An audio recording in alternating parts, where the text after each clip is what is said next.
আসসালামু আলাইকুম। আমরা হচ্ছে সপ্তম শ্রেণীর শিক্ষার্থী এবং আজকে আমাদের সাংস্কৃতিক মূল্যায়নের শিল্প সংস্কৃতি বিষয়ের আমরা একটি দলগত কাজ সম্পন্ন করেছি এবং আমাদের দলের সংখ্যা ছিল 2 এবং আমাদের দলের বিষয় ছিল অনুষ্ঠানের আয়োজক। দলের দায়িত্ব আমরা পালন করেছি। এখন আমি এটি উপস্থাপন করছি। অনুষ্ঠানের আয়োজক দলের প্রথম যে পয়েন্টটি ছিল অনুষ্ঠানের নান্দনিক নাম। আমরা আমাদের অনুষ্ঠানের নান্দনিক নামটি যেটি উপস্থাপন করছি সেটি হচ্ছে স্বাধীনতা দিবস উদযাপন 2024। অনুষ্ঠানের সূচি, অনুষ্ঠানের সময়সীমা 5 ঘন্টা।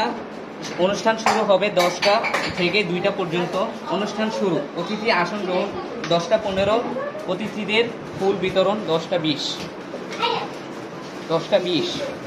ধর্মীয় অনুষ্ঠান 3 অনুষ্ঠানে